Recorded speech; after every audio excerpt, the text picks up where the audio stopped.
Шайға арналған өте ерекше әдіспен жасалатын дәмді болып шығатын печенье дайындайтын боламыз. Видеоны қарамас бұрын менің каналыма тіркеліп кетуді ұмытпаңыз.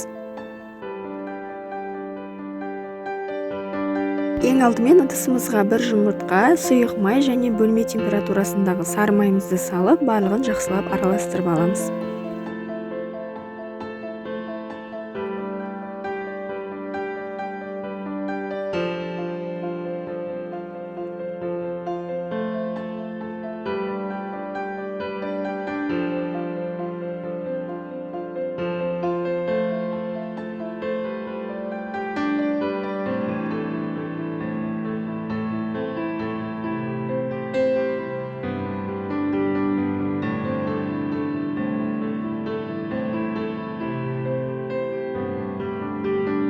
Енді үстіне ванилин және қант ұнтағын салып, тағы да араластырамыз.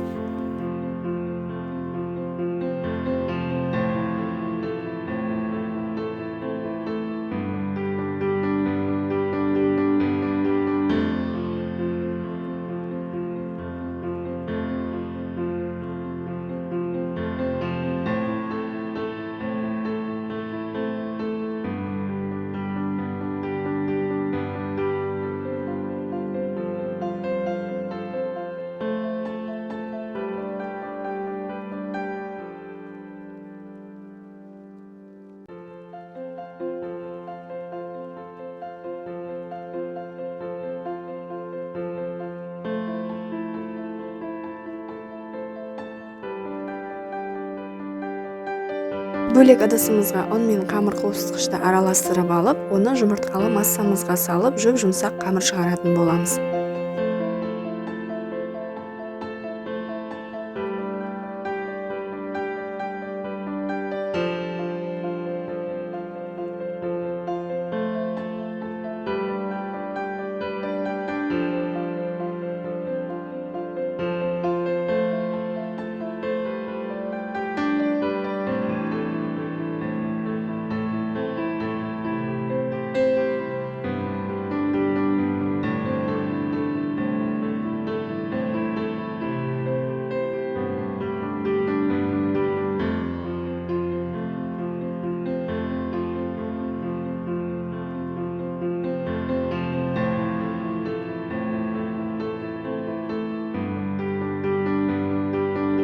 Біздің қамырымыз осындай болу қажет, формаға құйған кезде ағып кетпейтін, әрі қатты болып қалмайтын болу керек.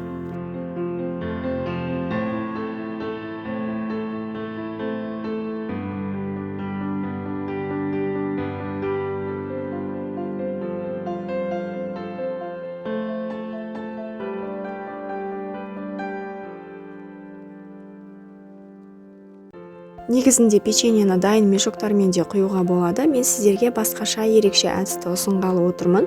Осындай баклажкілердің қақпағына жұлдызша тәріздес форманы салып аламыз.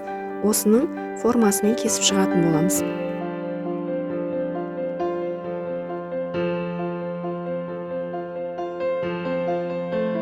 Мен осылай дайындап алдым. Енді баклажкінің ішіне жаңағы қамырлардың барлығын салып аламыз.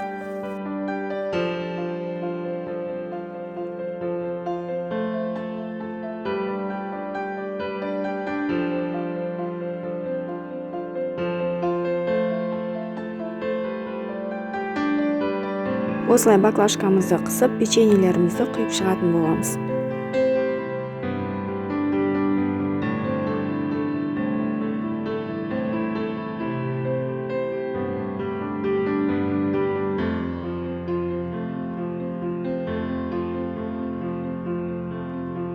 Бұл әдіс енді үйде мешок немесе печеньені құятын форма болмай қалған кезде қолданылатын әдістердің бірі. Осылай құйып алғаннан кейін 180-200 градус қызып тұрған пеште 15 минут аралығында шамамен қызарғанша пісіріп алатын боламыз.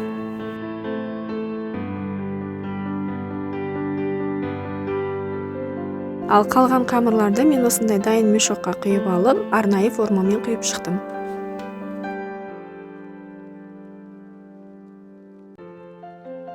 Біздің печеньелеріміз де пісіп шықты. Енді бір бөлігін шоколадқа батырып алатын боламыз.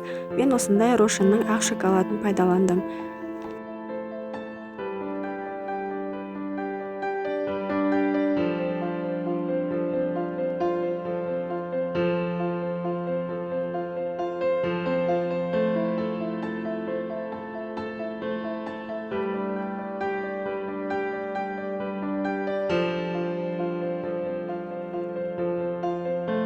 қасықтың көмегімен печеньелердің бір бөлігіне шоколад жағып шығатын боламыз. 10-15 минутқа қалдырсақ, шоколадтарымыз қатып, біздің печеньелеріміз дайын болады. Өте дәмді болып шығады, жасап көріңіздер.